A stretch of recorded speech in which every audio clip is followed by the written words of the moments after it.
Welcome to Storycraft Unfiltered, the podcast that blends storytelling with deep journalism. As we try to unfold the untold and challenge the status quo. Today's episode, we go into the film industry, more specifically, a bit of a history regarding the great debate of art versus the artist. And we're going to try to go from, let's give you a little bit of a synopsis going from past to present. Art has the power to inspire, to provoke, and to connect us to something greater than ourselves. It's a form of expression that transcends boundaries with whether they be cultural, linguistic, or even personal. But what happens when a person behind the art, the very creator we admire, is revealed to have engaged in unethical, harmful, or even criminal behavior? Can we or should we separate the art from the artist? This question has been debated for centuries and continues to resonate today, perhaps more than ever. Let's take a step back to explore this idea through history, how it's evolved, and why it remains so relevant in today's cultural landscape. History is filled with examples of artists whose personal lives were rife with controversy, yet their work has stood the test of time. One of the most iconic examples is the painter Caravaggio. Born in 1571, Caravaggio, he revolutionized the world of art. With his dramatic and use of light and shadow, creating masterpieces like The Calling of St. Matthew and Judith beheading Holofernes. His work was revered for its emotional intensity, but Caravaggio himself was a deeply troubled man. He was known for his violent temper, and in 1606 he killed a man in a brawl. Despite his criminal record, Caravaggio's paintings are still celebrated today. Many argue his personal behavior should be separated from the genius of the artistic output. Now let's fast forward to today, the 20th century, and we encounter another divisive figure, Pablo Picasso, one of the most influential artists of the modern era. Picasso's contributions to art are undeniable. He was a pioneer in Cubism and produced groundbreaking works of life. Works like Guernica, Les Demoiselles de D'Aubigne. But Picasso was also notorious for his misogyny. And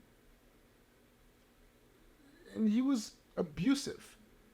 He had very abusive relationships with women. His personal life was turbulent, and many criticized the way he treated those around him, especially his romantic partners. Much like Caravaggio, his art remains immortalized in galleries for the world. For the world. For many, Picasso's behavior raises the question, can we still celebrate his artistic achievements, but acknowledging his flaws as a person? These historical examples show us that the debate of how the artist has long been complex, capable of both greatness and moral failings. But the way we engage with their art has often been compartmentalized. To separate the artist's life from the creators. But is that approach still valid today? Today, the conversation around separating art from the artist has taken new dimensions, especially in the context of the Me Too movement. And growing calls for accountability in public life. We live in an age where information travels instantly, and the private lives of artists are no longer hidden as they once were. One of the most prominent examples in recent history is Harvey Weinstein. Weinstein was a powerful figure in Hollywood for decades, producing critically acclaimed films such as Pulp Fiction, The King's Speech, Shakespeare in Love. But in 2017, dozens of women came forward with allegations of sexual harassment and assault against him, leading to his conviction. Weinstein's downfall triggered a broader conversation about abuse of power in the entertainment industry, and suddenly his artistic contributions were tainted by his criminal actions. Many people found it impossible to enjoy the films. The films that we used to love, now that they were associated with knowing the harm that had caused behind the scenes. Another example would be, let's take Woody Allen, right? Known for his distinct style and his acclaimed films like Annie Hall and Midnight in Paris. But Allen has long faced allegations and of sexual abuse, which has caused a significant rift between those who defend his work and those who can no longer separate his personal life from his films. At the same time, we do have authors like J.K. Rowling, the beloved author of Harry Potter, the universe we all know, has faced backlash for her controversial remarks about gender identity, leading to a division within her own fan base. Can you separate your love from Harry Potter from Rowling's personal biases? For many, it's becoming harder and harder to make that distinction. In these cases, public reaction has been swift and severe. Social media amplifies calls for boycotts, and in some instances, entire careers have been dismantled almost overnight. The personal actions of the artists are no longer something that can be easily swept under the rug. In this climate, we have to ask ourselves, are we entering an era where we no longer separate from the artist? And if so, what does that mean for how we consume and appreciate art? That's something we're going to continue to explore throughout this episode. Next, I'll be speaking with Jorge Luis Gamboa and Sarah Preciado to get their perspectives on how they handle the art versus the artist debate, both in their professional lives and as consumers. Stay tuned. I've got with me two special guests. I've got Jorge Luis Gamboa, who is a tech director, is that correct? Tech director for Guadalupe Cultural Arts Theater? Cultural Arts Center. Cultural Arts Center. And then we have Sarah Preciado, who is an avid film watcher. She actually watches more films than I do, if you can believe that. Jorge, tell us a little bit about yourself. Yes, I've been in production of all kinds for the last 20 years, over 20 years, and in every part of the spectrum, from sound to lights to videos to content creation to direction to technical direction, and I'm running the gamut, freelance and professional. Okay, great deal.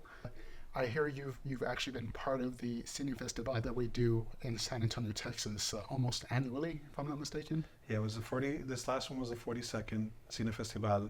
It is the longest running Latino film festival in the country. I've been involved for the last 3 years or so, and I'm the technical director for that, which means I get to watch a lot of films.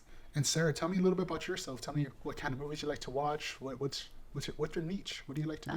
So I like any kind of movies, anything from musicals, romance, comedy. But right now, just because of the fall season, I'm kind of into the horror movies. Horror movies. Any particular horror movies you like that you want to watch here pretty soon? Yes, my guilty pleasure would be Trick or Treat. Ooh. During our podcast, what we'd like to do is get a roundabout conversation going that's not as biased. You know, we get fed quite a bit of interpretations from others, so I want to get a different point of view from that. So to do that, I want to go over through controversies, right? See, we can talk about some controversies. Let's talk about some impacts. First topic we're going to talk about is the art versus artist. can we separate the two? So we've been hearing a lot in the media today, not necessarily film, but I guess you can call it film. We have in the Harry Potter series, right? We definitely have Daniel Radcliffe and, Emma Watson, all of them and whatnot. And I guess I should mention Rupert Grint because of the fact that he's never mentioned. So I'm just, Rupert Grint, if you're listening, I mentioned you. But J.K. Rowling recently came out speaking against the LGBTQ community. And there was an uproar, right? So we're getting mixed messages from all sorts of people regarding this. She wrote some of the literary, now we can consider the literary classic of Harry Potter, right? 7 books and, built an entire universe. So with that in mind, and that with the actual producers that we have, such as Harvey Weinstein, and that's pretty much not the basis, but definitely led to the Me Too movement, right? I believe it was Alyssa Milano who mentioned the Harvey Weinstein scandals. If not her, then I apologize. I'll definitely check that out. But, and then of course we have Woody Allen with the sexual harassment allegations against him, and Kevin Spacey. So all of these people are artists. They do things. They create film. They create art, right? They're artists of their own. I mean, aside from Harvey Weinstein, he is a producer, but because of him, we have these really iconic films. So with that being said, with that as a platform, how do you approach the work of filmmakers or actors who have been involved in controversies? Can we or should we separate the art from the artist? And I'm going to go with Sarah first on this one. What are your thoughts? I think we can. I think we can separate the art from the artist because their art is not always a portrayal of their beliefs. Sometimes it's different. And I guess you can't degrade the art based on the actions of the artist. That's a very good point. Yeah, because definitely, the creation has a life of its own. I mean, would you agree? Mm-hmm. Yeah. How about you? How do you approach the work of filmmakers or actors who have been involved in controversies? I think it has a lot to do with what you do with it, because you can. I agree with Sarah. They are two separate things: the art itself and then the artist. And if you feel called to then take action, or inaction, like not watching the films, or even never going back, selling things, protesting, whatever you want, that's all comes after the action, which isn't necessarily the film itself. Your action to not watch the film, or your inaction, or your choice to not watch the film, that's what you can do in response to the people themselves. But that isn't necessarily the art itself or the work itself. So that's where I see a lot of people boycotting and a lot of people kind of, taking action, which is totally legitimate course of action, but that's still not the art itself. And so for those that have memories of it beforehand, like how can you retroactively do something about it, right? Right.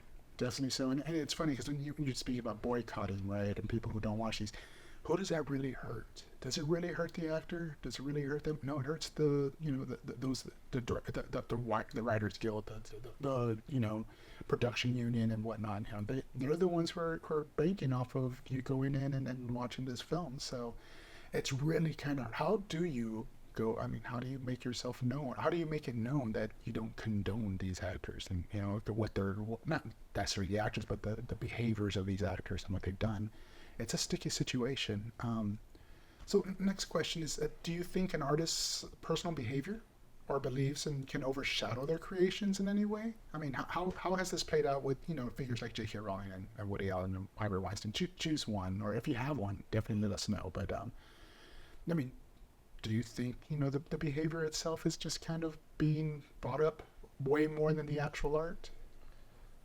I think it both have impact on people, right? Mm-hmm. Even though they're two different things, it's often the stories themselves are content and the film is content. So I think if someone doesn't know that actor, like Harvey Weinstein, for instance, a lot of people didn't know who he was, even though we might remember the logo, or remember seeing his name on there, but not actually realizing what it is. So that can easily, if you know the story more than you know the films, then him as a person can overshadow his work. Right. While you might not know the person at all, but love the art, and that might overshadow whatever you know, because it's also how much you know at any given point. Right. Because we didn't know anything about these things as we were watching the films. They were still happening. Right. And now after the fact, we're finding out about it more, so it might take up more mental space just now that the situation has come to light. Yeah, definitely. And I mean, what do you think, sir? Would you agree? Like, I mean, their actions, I mean, should they overshadow their creations, or? I think it's getting better as more companies and more people they're finding out about more people doing things and more allegations, that it's not overshadowing the art as much as it was before, and it's more the person. And the companies are showing how they're dealing with it by instead taking that person out of the show, or saying they can no longer work for us, instead of taking emphasis away from the art that had already been produced in the past. Right. And that's a good point, because I mean, we got a recent premiere happen, which is Beetlejuice, right? Tim Burton's Beetlejuice, and we noticed that the person who plays the dad in Beetlejuice did not show up in the film at all. And you tend to wonder, is it because he had the sexual allegations against him that they're just like, oh, now the film industry's like, oh, we can't do that, bad publicity, no way, right? But it did not overshadow the creation. They still created a relatively decent film, Beetle sequel. So it does have repercussions, and maybe that's where we see the repercussions. Not in boycotting the film, but sorry, you don't get the job. Kevin Spacey lost House of Cards in the middle of the seasons, right? So they just killed him off, and so yeah, it definitely doesn't overshadow the creation, because the show will go on, right? The show will go on. People still need to watch their shows. We're just gonna see different people on the shows, is what I'm thinking. So in the context of Cine Festival, do you encounter similar controversies, or is it like a separation of art, and the art is perceived differently, and is it perceived differently in this culture? And given that it's such a short turnaround from submission to screening, and that we often don't know too much about the personal lives, or there isn't enough notoriety of the directors, the filmmakers, or there's small parts that we get to encounter that kind of situation. But I imagine we play it by ear, and we get to kind of choose the films that we do. So I think we have film festivals have a good amount of say of what gets out there, because it's not audience demand. It's what the curation is. Right. And it's a festival, so that does make sense. Okay, good deal. Well, thank you very much for sharing that, guys. It's definitely a great topic to talk about, right? Let's move on. We have to take into consideration that's in the United States. While the debate around separating art from the artist has gained significant traction in the Western cultures, it's important to remember that this issue plays out differently across the globe. In some countries, the focus remains squarely on the art itself, while the artist's personal life is viewed as irrelevant and even protected from scrutiny. Take Roman Polanski. The Polish filmmaker is revered for his work for arts like The Pianist, Chinatown, Rosemary's Baby. But Polanski has also been a fugitive since 1978, when he fled the United States after pleading guilty to statutory rape. Despite this, he continues to make films and win prestigious awards, particularly in Europe, where the art is often considered separately from the artist's personal life. Polanski's continued success highlights cultural context can shape our response in artist actions. Places like Latin America, filmmakers like Luis Buñuel and Guillermo Figueroa are often remembered for their revolutionary impact on cinema, regardless of the controversies they may have faced. This raises a critical point. While Western audiences may be more inclined to cancel artists whose actions are deemed unacceptable. Other cultures might prioritize the preservation of the artistic contributions over personal misdeeds. It begs the question, are we too quick to judge? Or is this holding artists accountable parts if necessary for a cultural shift? So where does this leave us today? As we continue to grapple with the legacies of controversial artists like Picasso, Roman Polanski, the debate around separating art from the artist isn't likely to disappear. In fact, it's becoming more complex as we navigate new cultural expectations around accountability and ethics. Some argue that we should engage with art as a reflection of its time and context, acknowledging the flaws of the artist without erasing their contributions. Others believe that our moral responsibility should extend to the art we consume, and that supporting the work of someone who has caused harm perpetuates the damage they've done. Perhaps the answer lies somewhere between. Maybe it's possible to recognize the greatness of the work of art simultaneously holding the artist accountable for their action. Or maybe boundaries between personal and the professional continue to blur. We'll find it increasingly difficult to separate the two. What's clear is the debate touches on something deeper. Our own values as consumers of art. It forces us to ask, what do we want from the artists we admire? How do we reconcile beauty of their work with the imperfections of their humanity? Once again, this is Amor Preciado. Thank you so much for listening to Storycraft Unfiltered.